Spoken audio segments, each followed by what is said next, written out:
Dalam modern economy theory, sangat berbeda penggunaannya dengan pemahaman ekonomi yang saat ini difahami dan dijalankan dalam perekonomian kenegaraan yang banyak berlaku di beberapa negara. Misalnya, sebuah negara yang miskin sumber daya alamnya, seperti negara Swiss, maka mereka memerlukan deposit metal berharga sebagai cadangan devisa mereka. Dan apa saja itu cadangan devisanya? Apa aja country reserve-nya? Yaitu dolar, surat berharga, juga logam mulia seperti emas. Surat berharga, logam mulia, dan cadangan devisa atau foreign exchange reserve-nya itu adalah kunci kekuatan ekonomi sebuah negara. Kalau di negara kaya deposit SDA-nya atau sumber daya alamnya seperti Rusia, Amerika, maka berbeda cara pengelolaan ekonominya. Mereka, negara-negara yang memiliki SDA tadi, sumber daya alam, bisa jadi money creator berbasis aset mereka, berbasis cadangan minyak bumi mereka, cadangan gas mereka, semua bisa diterbitkan surat berharga dalam tanda petik. Sama seperti kita, Indonesia. Kita kalau Kementerian ESDM-nya kreatif, ya buatlah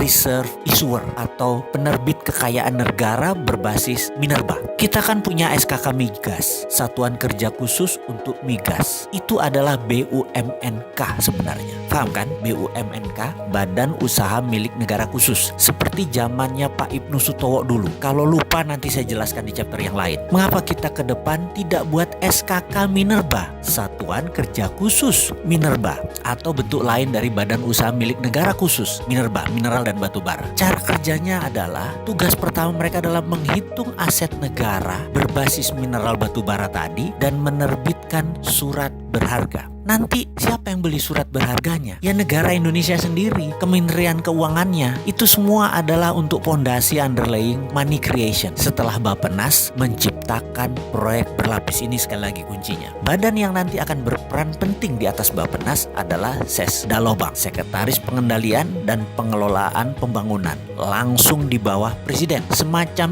inspektur jenderalnya Presiden zaman Repelita dulu. Tujuannya apa itu semua? Sekali lagi, kita kan ingin bebas dari berhutang ala didikan IMF, betul kan? Maka ubah cara berpikir ekonominya, pakai modern economy theory, yaitu negara yang mempunyai sumber daya alam berbeda cara bekerjanya dengan mereka yang tidak punya sumber daya alam. Kita kok sekarang mikirnya bertindaknya seperti negara miskin, cari hutangan. Itu kuno. Kita kufur nikmat kalau kayak begitu. Sumber daya alam yang kita pakai dan bukan dieksploitisir ya, bukan digali, dijual, diproduksi, bukan. Asetnya itu didiamkan. Gunakan nanti buat anak cucu kita. Sekarang hanya dipakai untuk underlying money creator. Manfaatkan derivatnya, yaitu penggunaan uangnya menjaminkan deposit SDA tadi. Kalau sekarang kita mau punya devisa cepat selain SDA, yaitu dolar misalnya, undang semua negara di dunia ini yang tidak punya sumber daya alam yang besar seperti India, Cina, negara-negara Melanesia. Ada lebih kali 100 negara di dunia ini yang tidak punya sumber daya alam seperti Indonesia. Kita terbitkan surat berharga berbasis mineral Indonesia tadi.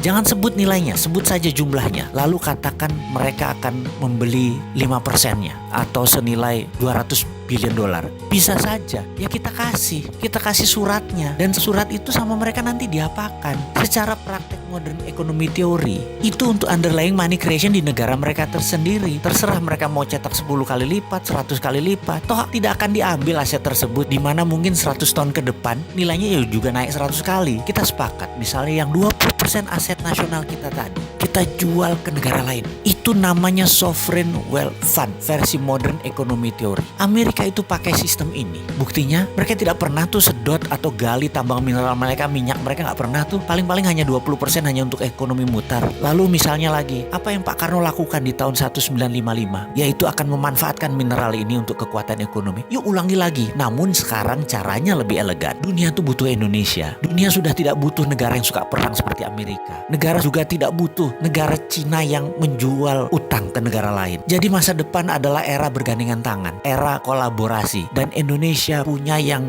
dibutuhkan untuk bergandengan tangan. Indonesia punya mineral berharga.